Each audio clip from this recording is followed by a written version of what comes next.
उपासक हृदय में ये जांच करे, माया का बंधन, धन का चिंतन, शरीर का चिंतन, शरीर संबंधियों का चिंतन, शरीर संबंधी मान अपमान भोगों का चिंतन, यही है।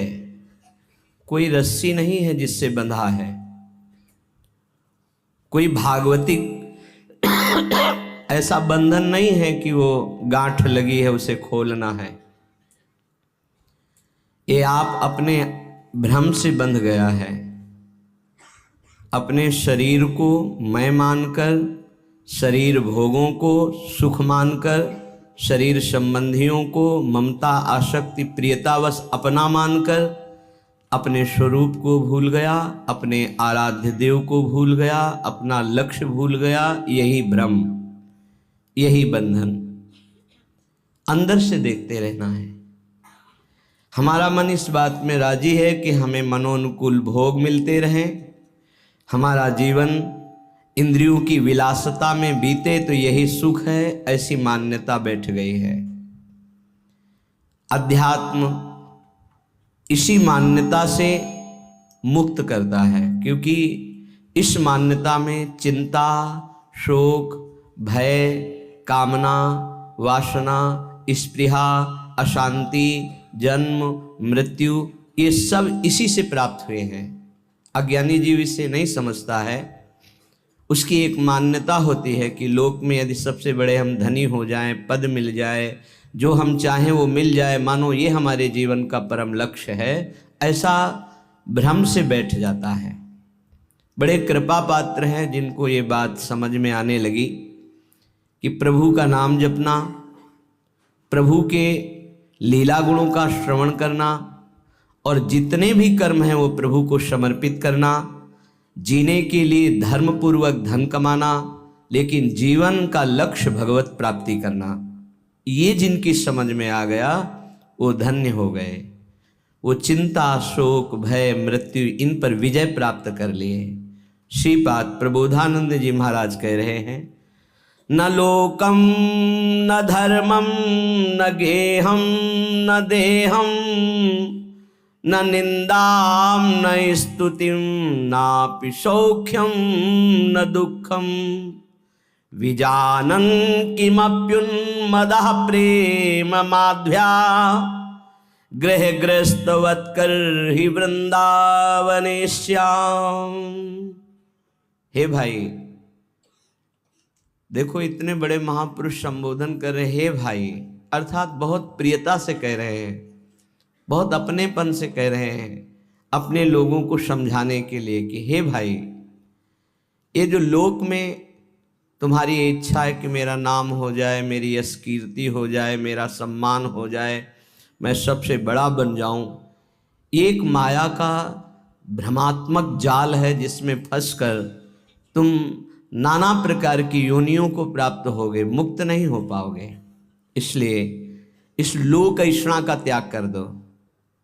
लोक ऐषणा, जो कंचन विजयी होते हैं, कामिनी पर विजय प्राप्त कर लेते हैं, वो भी लोक ऐषणा में गिर जाते हैं।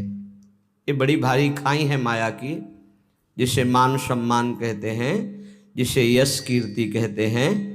इसकी चाह में बड़ी बड़ी साधनाओं की बलि चढ़ा दी जाती है, बड़ी बड़ी तपस्याओं को न्यौछावर कर दिया जाता है, केवल अपने नाम के लिए, अपनी प्रशंसा के लिए, अपनी बड़ाई के लिए।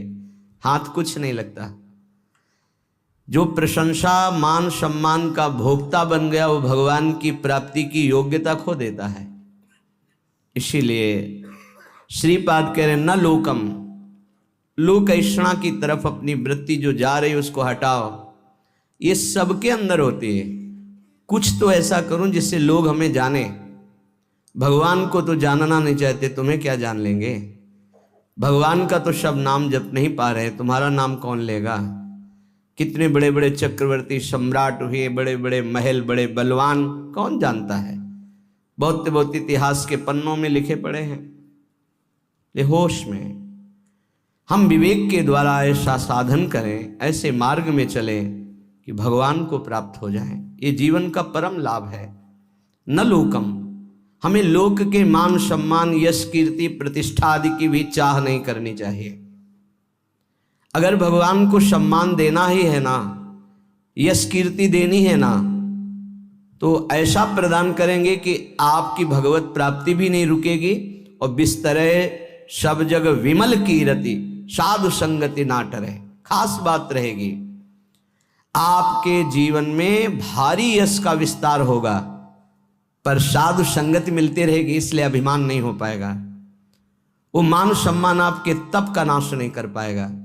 यदि भगवान को नाम करवाना है, यश करवाना है, सम्मान दिलवाना है, ये उनका विषय है। अपने तो दैन्य रहे, अपने तो सम्मानम कल्याति घोर गरलम नीचापमानम शुधा, सम्मान को विष समझें और नीच पुरुषों द्वारा किए हुए अपमान को अमृत समझें, तब राधा माधव में प्रीति होती है। क्योंकि देहाभिमान ही प्रीति में बाधक है। जब हमारा सम्मान होता है तो देहाभिमान पुष्ट होता है, और जब अपमान होता है तो भगवान की शरणागति पुष्ट होती है। ये सिद्धांत है, ये बाहरी बहिर्मुख पुरुष नहीं समझ पाएंगे।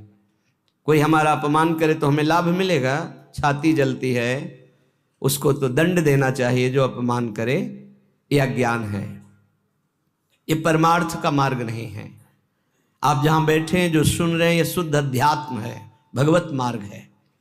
इसलिए न लोकम, लोक की भी मान बढ़ाई यश कीर्ति की चाह ना करे तो राधा माधव के चरणारविंद की तरफ उसकी मन और बुद्धि की गति होने लगेगी। या ऐसा समझ लीजिए कि मन और बुद्धि में राधा माधव आकर विराजमान हो जाएंगे। आप विचार कीजिए, जिन्होंने अपने एक संकल्प मात्र से अनंत ब्रह्मांडों की रचना कर दी, वो मायाधिपति ऐश्वर्य समग्र वैभव ज्ञान समुद्र वैराग्य समुद्र प्रेम समुद्र भगवान हमें मिल जाएंगे, फिर हमारे लिए दुर्लभ क्या रह गया। ये अनंत ब्रह्मांड तो उनकी एक संकल्प वृत्ति मात्र से प्रकट हो, ऐसे भगवान हमारे हो जाएंगे तो हमारे पास कमी क्या रहेगी। जाके रामधनी वाके कौन कमी। जब प्रभु हमारे हो गए तो फिर कुछ पाना बाकी नहीं रहता, सब कुछ मिल गया। अभी अल्प बुद्धि होने के कारण ऐसा लगता है हमें इस भोग की आवश्यकता है। अगर लक्ष्मीपति भगवान स्वयं मिल जाए तो आवश्यकता ही खत्म हो जाएगी। स्थिति आ जाती सकल कामनाहीन जे राम भगति रस लीन, कोई कामना ही नहीं रह जाती। आप कामनाओं में सुख ढूंढ रहे हैं और जबकि कामनाओं में सुख की आकांक्षा करके कर्म करते हुए दुख भोग रहे हैं, इसका मतलब सही मार्ग नहीं है। निष्कामता में जो परम सुख है वो केवल अध्यात्म मार्ग का पथिक ही समझ पाता है। संसार मार्ग का पथिक तो सकामता में ही भटकता रहता है। आगे कह रहे न धर्मम, जो धर्म देह से संबंध रखता है, लोक से संबंध रखता है, उसका जब हम पूर्णतया पालन करते हैं तो परम धर्म की प्राप्ति होती है। परम धर्म त्यज लोक धर्मान, लोक धर्मों का त्याग करने पर परम धर्म की पूर्ति होती है। सावै पुंसाम परो धर्मो यतो भक्ति अधोक्षजे, भगवान श्री हरि में प्रेम लक्षणा भक्ति हो जाना ये परम धर्म है, और लोक धर्म का ठीक निर्वाह करने का फल है परम धर्म, प्रभु के चरणों में भक्ति हो जाना। नहीं तो आपसे सच्ची कहते हैं, ये देहाभिमान बड़े बड़ों में झलकता रहता है।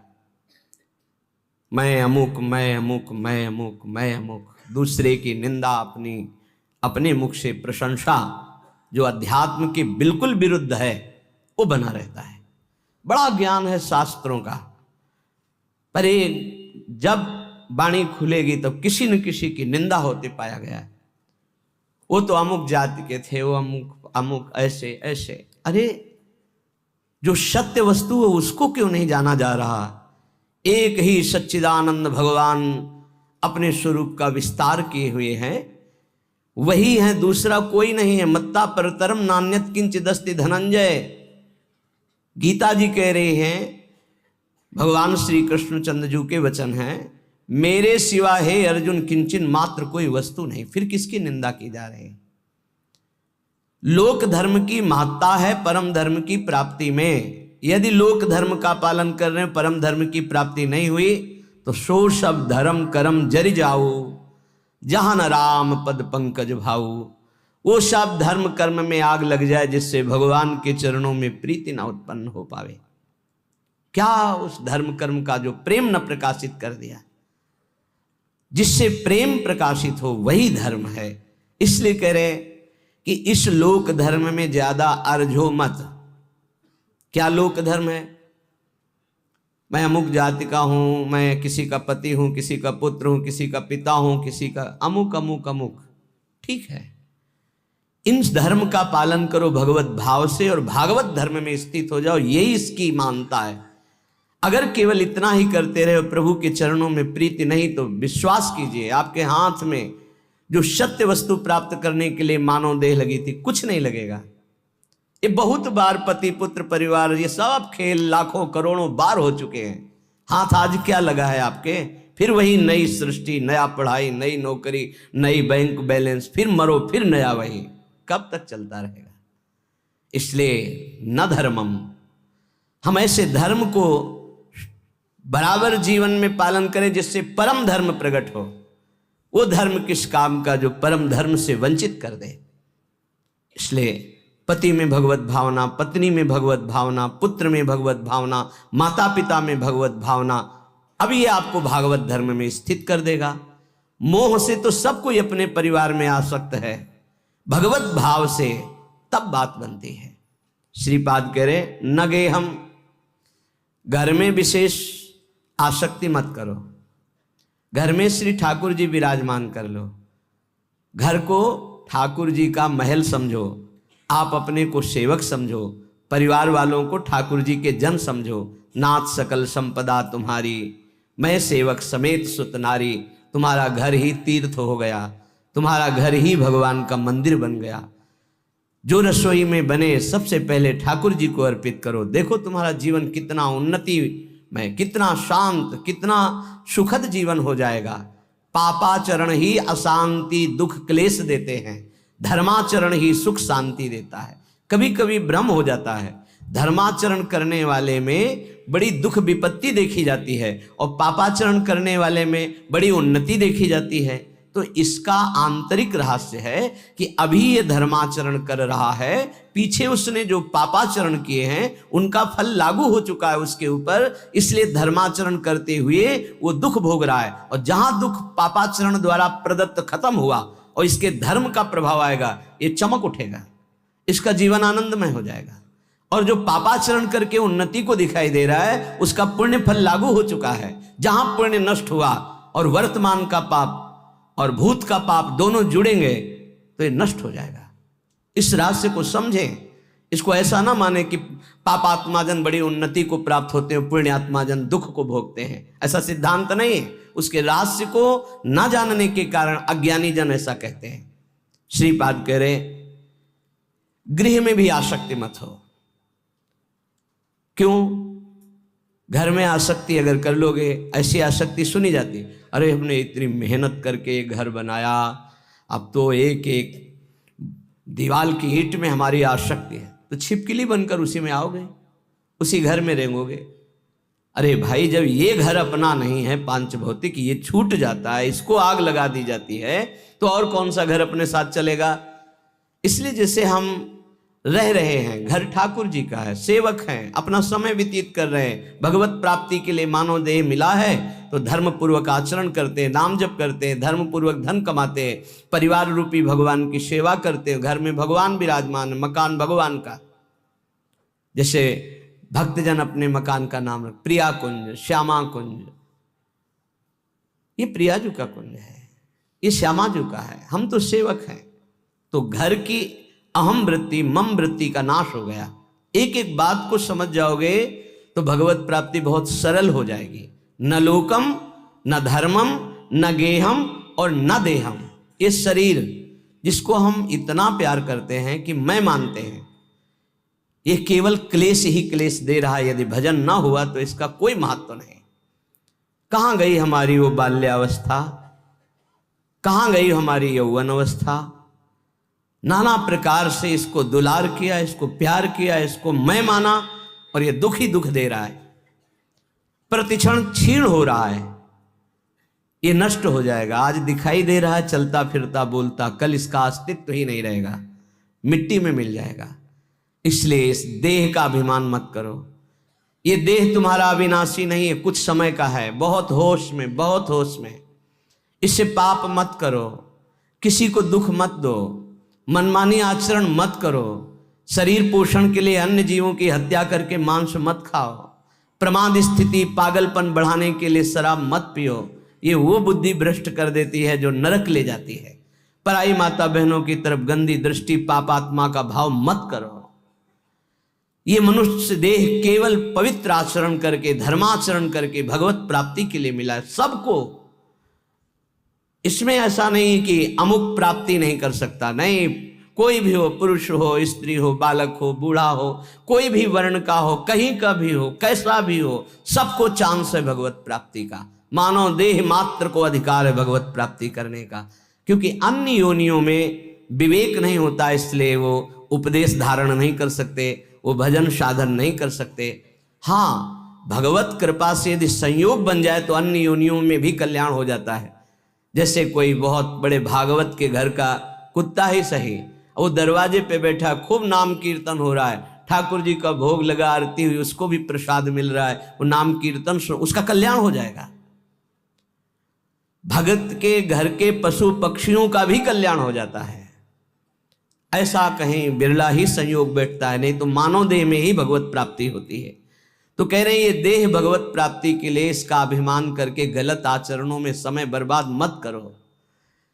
जब आपके अंदर करने की शक्ति तो अच्छा करो, बोलने की शक्ति तो अच्छा बोलो, देखने की शक्ति तो अच्छा देखो। बुरा क्यों करते हो? बुरा का फल बुरा ही होगा। तो मानव देह बुराई मिटाने के लिए मिली, बुराई बढ़ाने के लिए नहीं मिली। बहुत अपने लोग अपनी महिमा को नहीं समझ पा रहे हैं, दूसरों से आशीर्वाद मांगते घूमते हैं। किसी का आशीर्वाद क्या करेगा यदि हम अपने आचरणों को ना सुधारें, हम अपने को प्रभु के भजन में ना लगाएं, हम शास्त्र आज्ञा से ना चले, तो दूसरे का आशीर्वाद लागू ही नहीं होगा, लागू ही नहीं होगा। आप हमारी बात को पकड़िए।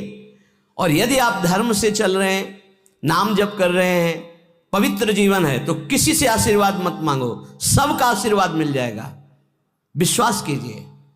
सुर नर मुनि प्रसन्नता ऊपर, सोई विजयी विनयी गुण सागर, तासु सुजस त्रैलोक उजागर।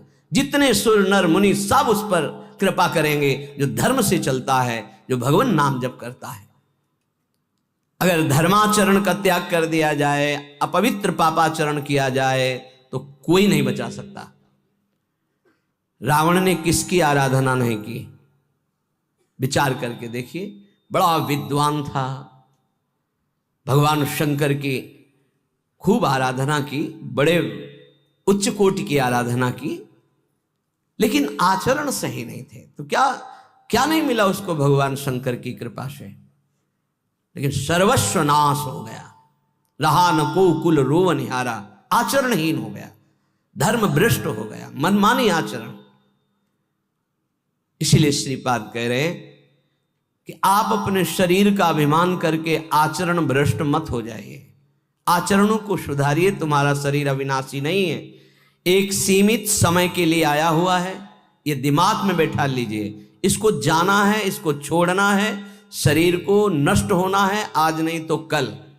इसलिए ऐसे आचरण कर लो कि तुम्हारी उन्नति हो जाए, तुम दुर्गति से बच जाओ, तुम्हारा पुनः जन्म अन्य योनियों में ना होकर भगवान के धाम में दिव्य रूप से निरंतर अनंत काल तक के लिए सुख भोगो।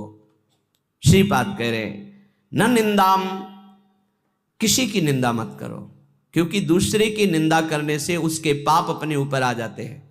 क्यों बेमतलब में पाप की पोटरी बांध रहे हो? पर निंदा के किए ते आवत नहीं कछु हाथ, मूर्ख पर्वत पाप को ले चल अपने साथ। दूसरे की निंदा करने से अपने को मिलता कुछ नहीं है, उसका पाप हमारे ऊपर आ जाता है। बेमतलब पाप की पोटरी, दुख का कारण आप बना रहे हैं। दूसरे की निंदा करने से आप उसको नीचा दिखा पाएंगे क्या? नहीं। अगर वो नीच है तो खुद नष्ट हो जाएगा, अपना उसका कर्म ही उसको नष्ट कर देगा। किसी को कोई नष्ट नहीं कर सकता, उसका कर्म नष्ट करता है। को ना काहू के सुख दुख कर दाता, निज कृत कर्म भोग सुन भ्राता। हे भाई, यहां कोई किसी को सुख दुख नहीं देता। अपना कर्म ही दूसरे की खोपड़ी में बैठकर जबरदस्ती हमारा अमंगल करवा देगा। हमारा कर्म, हम क्यों किसी की निंदा करके अपने पापों को बढ़ाएं? इसलिए ना निंदा, मना कर, किसी की भी निंदा मत करो। और कह रहे ना स्तुतिम, किसी की स्तुति भी मत करो, प्रशंसा। क्यों? क्योंकि किसी व्यक्ति के गुण से प्रभावित होना संसारिकता है। गुणमानी संसार, सेवकवाणी, गुणमानी संसार और सकल गुण प्रीत बिन। अगर कोई बहुत अच्छा आचरण कर रहा है, भगवान की कृपा है, उसमें भगवान की शक्ति विराजमान, हम उसको नमस्कार करते हैं, व्यक्ति को नहीं। हम व्यक्ति की प्रशंसा नहीं करते, हम प्रभु की प्रशंसा करते हैं। प्रभु ने इसे योग्य बना दिया, बस।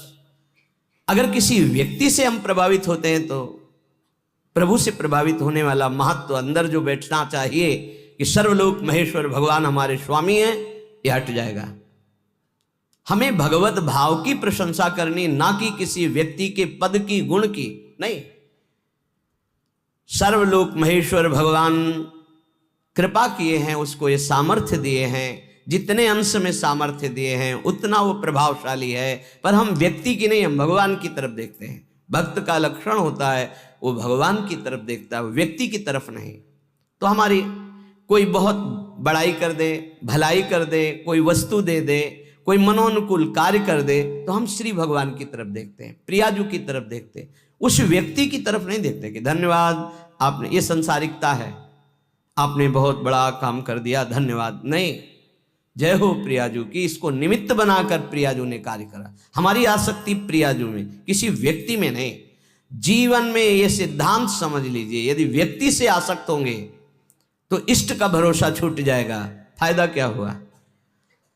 कोई भी कितना हित करे, कितना भी हमारा मंगल करे, हम धन्यवाद नहीं देंगे, हम जय बोलेंगे, हमारे प्रियालाल की जय हो, उन्होंने इसे निमित्त बनाकर कराया है, जय हो प्रियालाल। हम उस भगवत स्वरूप को प्रणाम करते हैं, व्यक्ति नहीं, गुण नहीं, ये प्रियालाल की कृपा। देखो गोस्वामी जी से कह रहे हैं, तात सुनहु माया कृत गुण अरु दोष अनेक, गुण या उभय न देखई, देखी सो अविवेक, गुण या उभय न देखई। भागवतिक गुण है, न किसी के दोष, न किसी के गुण, न किसी की निंदा, न किसी की स्तुति। सबसे बड़ा भागवतिक गुण है सब में भगवान को देखना। इस रूप में भगवान आ गए, इससे बड़ा सम्मान क्या होगा सामने वाले का? साक्षात हम भगवान मान रहे हैं, इस रूप में भगवान, व्यक्ति नहीं।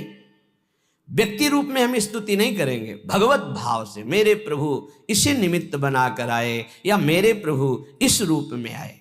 श्रीपाद करें, नापि सौख्यम, हमारा किसी से किसी भी तरह का सुख लेने का भी भाव नहीं होना चाहिए। सौख्यम माने सुख होता है। ये व्यक्ति, ये पदार्थ, ये वस्तु सब प्रभु के सुख के लिए अपनी भावना, भक्त का। हम तो प्रसाद भोगता है, वस्तु का भोग नहीं करते। किसी व्यक्ति से सुख लेने की भावना रहेगी तो स्वार्थ बुद्धि रहेगी, स्वार्थ बुद्धि रहेगी तो अज्ञान रहेगा, अज्ञान रहेगा तो गलती हो ही जाएगी, पापाचरण हो ही जाएगा। जितने पाप होते हैं सुख बुद्धि लेने की भावना जिनकी जितनी बढ़ गई उनसे हो रहे हैं, हम हो या आप हो। पाप तभी होते हैं जब सुख लेने की भावना बढ़ जाती है, इतना राक्षसी भाव आ जाता है कि वो निंदनीय हो जाता है। देखो ना, काम भोग की लालसा हुई तो राक्षस पैदा हो गया उसकी बुद्धि में, क्या क्या कर डाला। देखो ना, क्रोध भाव पैदा हो गया तो राक्षस पैदा हो गया, क्या क्या कर डाला। देख लो ये विकार कैसे हैं। किसी से भी सुख लेने की आकांक्षा में ही ये दोष पैदा होते हैं।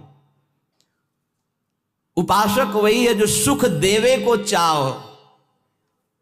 हमारे हृदय में दूसरों को सुख देना भगवत भाव से, संसारी और उपासना के मार्ग में चलने वाले पथिक में बड़ा अंतर है। संसारी हर व्यक्ति से मिलेगा तो सुख लेने की भावना से मिलेगा, परमार्थिक पथिक से जो मिलेगा वो सुख देने की भावना रखेगा। सुख देवे को चावचित सब सोहित निष्काम, या सुधर्म हरिवंश को नाम गिरा विश्राम। इसीलिए महात्मा कहा जाता है, महान आत्मा। क्यों? क्योंकि दूसरों को सुख देने की भावना है। सुख लेने की भावना दुरात्मा बना देती है। इसलिए कह रहे न सौख्यम, किसी से सुख लेने की भावना मत रखो। हम जहां फंसे हैं सुख लेने में फंसे हैं। हमसे जब गलती हुई तो सुख लेने में गलती हुई है। हमारी जब दुर्गति का कारण बना है तो सुख लेने का हुआ है। जहां बंधन हुआ है सुख लेने से हुआ है। और न दुखम, बहुत सुंदर सिद्धांत का वर्णन है। अब कह रहे हैं कि हमें दुख में भी स्वीकृति नहीं करनी।